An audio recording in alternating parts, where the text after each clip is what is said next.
My name is Serafina Rose. I was 30 when the porcelain teacup in my hand finally cracked, not from the fall, but from how long I'd been gripping it. We were in my mother's kitchen, the one with the yellow curtains she'd sewn herself back when I was small enough to hide inside them during thunderstorms. Now the curtains were faded, and so, it seemed, was whatever softness used to live in her voice. "You're nothing without us, Serafina," she said, not shouting, just stating it the way she might mention the weather.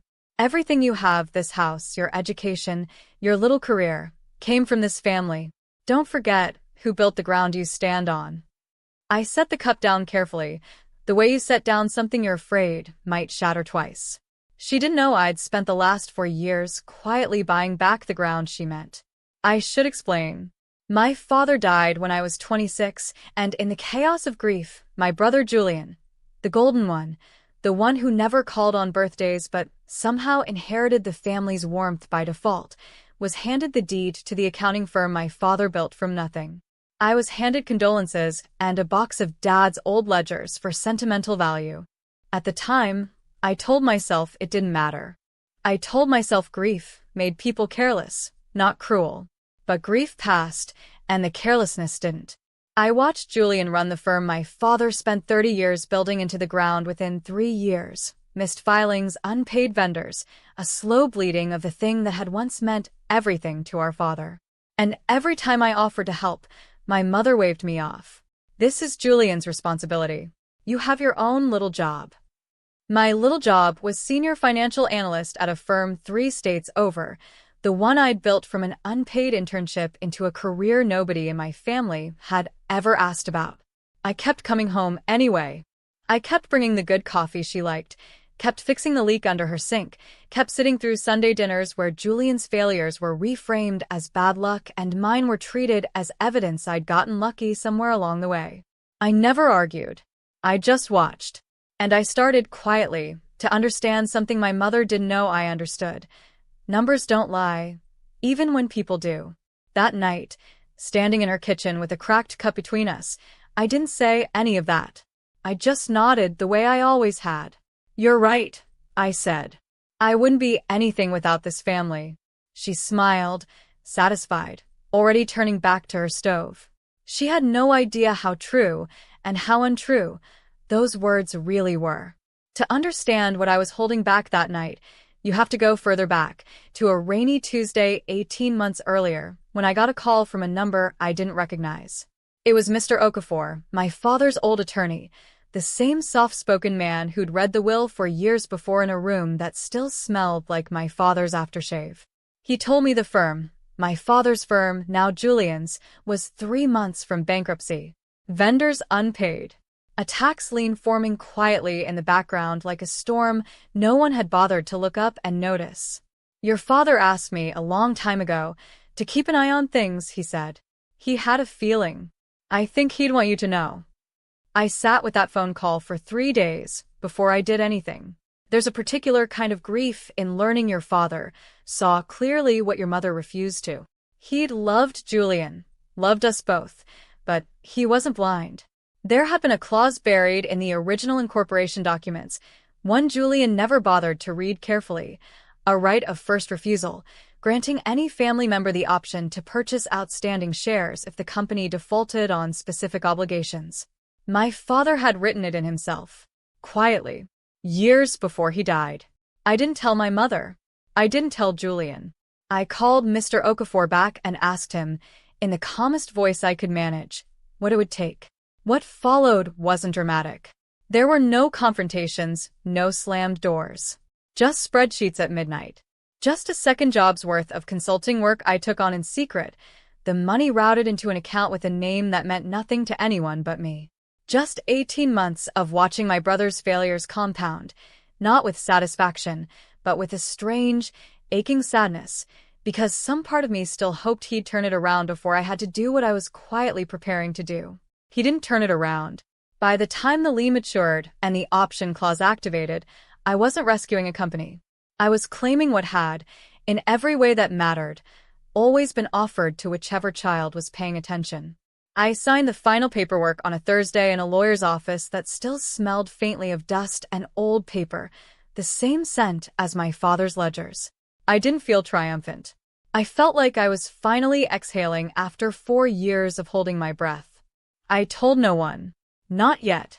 Some truths need the right room to be spoken in. I was still waiting for mine. The dinners continued, as they always had. My mother, presiding over her table like a monarch who'd never quite noticed her kingdom shrinking. Julian, increasingly hollow-eyed, laughing too loudly at his own jokes, the particular laugh of a man trying to convince a room he isn't drowning.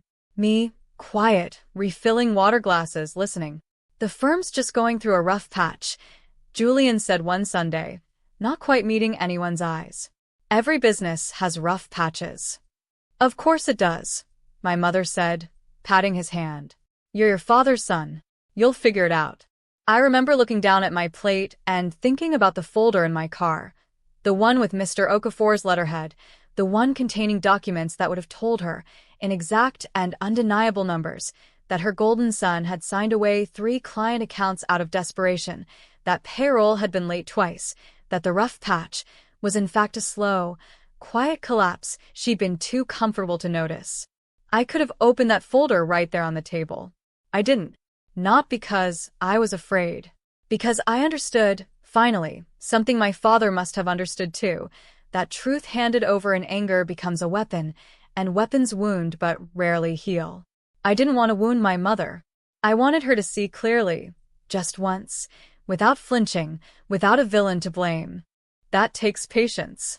It takes a kind of restraint that doesn't come naturally when you've spent your whole life being the daughter who is reliable, competent, and quietly invisible. There were nights I sat in my car outside her house, engine off, hands on the wheel, arguing with myself about whether to just say it. I own the company now, Mom. I have since March. Every check Julian signs, he signs because I allow it. The words sat in my throat like stones. But I thought of my father, of the clause he'd written into that incorporation document, quiet and unassuming, a door he'd left open for someone he trusted to eventually notice it. He hadn't shouted his love. He'd built it into the architecture of things, patient, waiting to be discovered. Maybe that's where I learned it from. So I waited. I kept fixing the sink. I kept bringing the good coffee. I kept being, outwardly, exactly the daughter my mother had always assumed I'd remain, useful, quiet, and beneath notice. Inside, something had already shifted permanently. I just hadn't decided yet when the room would be ready to hear it. The room found itself in October, 3 weeks after the kitchen conversation with the cracked cup. Julian called an emergency family meeting, his words, said with the trembling self-importance of a man about to admit something he's been avoiding for a year. My mother arranged folding chairs in her living room like she was hosting a small trial. In a way, I suppose she was. "I have to tell you both something," Julian said, and for the first time in longer than I could remember, he looked at me directly. Not past me. Not through me. At me. The firm defaulted. There was a lien. I didn't understand the paperwork Dad left. There was some clause, some option thing, and someone exercised it. My mother's face went pale in that particular way faces go when the ground shifts beneath assumptions that have stood for years. Someone bought the company? Who? Julian's jaw tightened. The attorney wouldn't tell me directly. Just that it was a family member with legal right of first refusal. I sat very still, the way you sit when a held breath is finally about to be released, and you want to control exactly how it leaves you. "It was me," I said. The room didn't erupt. There was no gasp, no dramatic silence broken by a dropped glass. Just my mother, staring at me with an expression I'd never seen her wear before. Not anger, not yet, but a kind of dawning arithmetic, as if she were recalculating 4 years of assumptions in real time. "You," she repeated. "You bought your father's company." "I bought back what Dad left open for whoever paid attention," I said, keeping my voice level, the way I'd practiced in my car 100 times without meaning to. "I've been running it for 7 months. Quietly. Payroll's current. The tax liens cleared. I brought back 2 of the 3 clients Julian lost." "Why wouldn't you tell us?" she asked, and there was something almost wounded in it, which struck me as strange. given everything. Because I wanted you to see it before you heard it, I said. I wanted you to notice, on your own, that something had changed, the way you noticed when Julian struggled, the way you never noticed when I didn't. My mother opened her mouth, closed it. For the first time in my adult life, I watched her search for words and come up empty. Grief, I've learned, doesn't only follow death. Sometimes it follows the death of a story you've told yourself for years. My mother's story had always been simple. Julian was the future, and I was the safety net beneath him, useful precisely because I asked for nothing. That story had organized every dinner, every holiday, every quiet dismissal of my accomplishments as somehow lesser, expected, unremarkable. Now the story didn't fit the facts anymore, and I watched her try, for days afterward, to force it back into shape. You should have told me, she said on the phone 2 days later. I would have helped you. Helped me how? I asked, not unkindly. You didn't help me get my job. You didn't help me build my career. I don't think you knew I had one. Not really, not the way you knew Julian's title down to the letterhead. Silence stretched across the line, long enough that I thought she'd hung up. I didn't think you needed it, she finally said. You were always fine. There it was, the sentence I'd been waiting 8 years to hear spoken plainly. You were always fine. As if being fine were a punishment. As if competence disqualified you from being loved out loud. I didn't yell. I didn't cry, though something in my chest ached in the old, familiar place. I just said, being fine isn't the same as being seen, Mom. I needed both. I only ever got one. Julian, for his part, surprised me. He showed up at my office 2 weeks later. My actual office now, with my name freshly etched into the glass door, a detail I hadn't expected to move me as much as it did. I'm not going to pretend I'm not humiliated, he said, sitting across from the desk that used to sit across from him. But I've had time to think. Dad left that clause for a reason. Maybe he saw something in you he never got to say out loud. Maybe he saw something in both of us, I said. He just never got the chance to balance it while he was alive. Julian nodded slowly, and for the first time in years, the silence between us didn't feel like distance. It felt like two people finally standing in the same room, looking at the same truth, without needing to compete over who found it first. The offer I made Julian surprised even me. Not full partnership, not yet, maybe not ever, given how much rebuilding trust like that requires, but a real position. Operations director, with actual accountability, actual mentorship, actual consequences, if the work wasn't done. Not because I owed him anything. Because I understood, watching him sit in that borrowed chair, that we'd both been shaped by the same house, the same unspoken hierarchy, and neither of us had chosen it. Why would you do that? He asked. After everything? Because revenge was never actually the plan, I said and meant it. I didn't buy this company to prove you were wrong. I bought it because Dad left a door open, and I was tired of being the only one who ever noticed doors. He took the job. It wasn't easy. There were slow months of him learning to answer to a system, and to me, in ways he never had to before. But something in him softened under the structure, the way people sometimes do when they're finally handed real expectations instead of automatic grace. My mother took longer.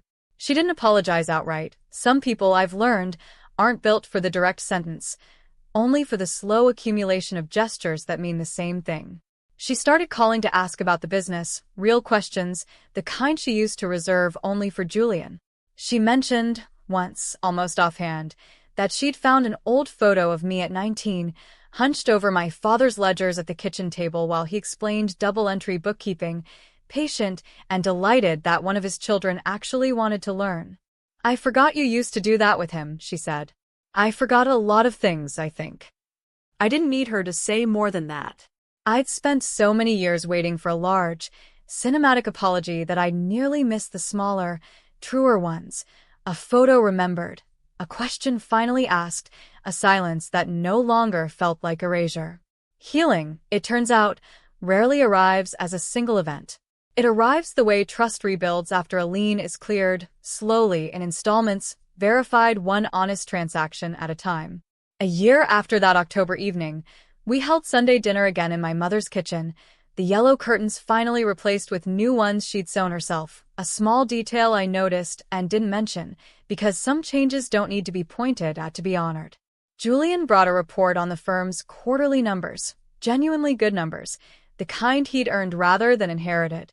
My mother asked him real questions about it, then turned and asked me the same. For the first time, the questions weren't measured differently depending on which child she was speaking to. I was wrong, she said finally over dessert, not performing it, not dramatic, just quiet and plain the way real admissions usually are. I built a story where one of you needed protecting and the other didn't need anything at all. I think I did that because it was easier than admitting I didn't know how to see you both clearly at the same time. You're allowed to have been wrong, I said. I just needed you to eventually notice. I notice now, she said, and reached across the table, not dramatically, just a hand over mine, the kind of gesture that means more precisely because it isn't trying to mean everything at once. I thought about the version of that October night where I might have opened the folder at the dinner table in anger, where I might have said, look what you missed, look what you never saw, with all the sharpness for years of invisibility had sharpened in me. That version existed. I'd carried it in my chest for a long time, rehearsed and ready. I was glad, in the end, I hadn't used it. Some truths are sharper when spoken quietly. Some justice looks less like a reckoning and more like a door, held open long enough for someone to finally choose to walk through it on their own. I still keep my father's old ledgers, the ones I was handed for sentimental value the week of his funeral, back when I thought sentiment was the only inheritance anyone believed I deserved. Some evenings, after the office is emptied out and the building settles into its particular late-hour quiet, I take them down and read his handwriting, careful, patient, a little slanted, the handwriting of a man who built things to last longer than any single conversation could. I think about the clause he wrote, tucked into pages no one thought to read closely. I think about how quietly he must have loved me, to leave a door instead of a declaration, trusting that I'd find it when I was ready, and that I'd know, without being told, what to do once I did. My mother visits the office sometimes now, on her way to other errands, always with some small excuse, a coffee she thought I might like, a question about a client she vaguely remembers meeting once at a holiday party years ago. We don't talk about that October night anymore. We don't need to. Some conversations, once fully had, don't require repeating. They simply become the quiet foundation everything after gets built on. You're nothing without us, she'd said, that evening in her kitchen, meaning it as a small, careless cruelty, the kind that slips out easier than people realize. She wasn't wrong, exactly. I wasn't nothing without them. I was something built, in large part, from all of it. My father's patience, my mother's blind spots, my brother's failures, my own long practice of staying quiet until the truth was ready to be seen rather than shouted. But I think, if she said it again today, she'd mean something different by it. Not you owe us your worth. Just, you are woven into this family, the way all of us are, imperfectly, permanently, and finally, honestly seen. The cracked teacup still sits on a shelf in my apartment. I never threw it away. Some things are worth keeping exactly because of the fracture, proof that even the softest silence held long enough eventually finds the right room to finally speak in.